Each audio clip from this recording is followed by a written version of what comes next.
So gagawin na natin. Payag ka.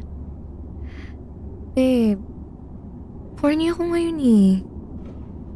Tuloy na natin. Sige. Ano yung gusto ko? Kiss mo nga ako. Hindi kanyang kiss. So yung dahan-dahan mo akong kinikiss pababa. Sige na ako magluluck out. Yan. Game ka rin pala eh. Sandal mo ako sa pader. Sandal mo ako sa pader tapos kiss mo yung balikat ko.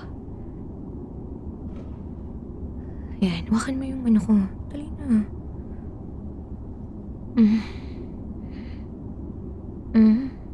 Galing mo ah. Galing mo humawak, babe. Alam mo yung perfect spot eh.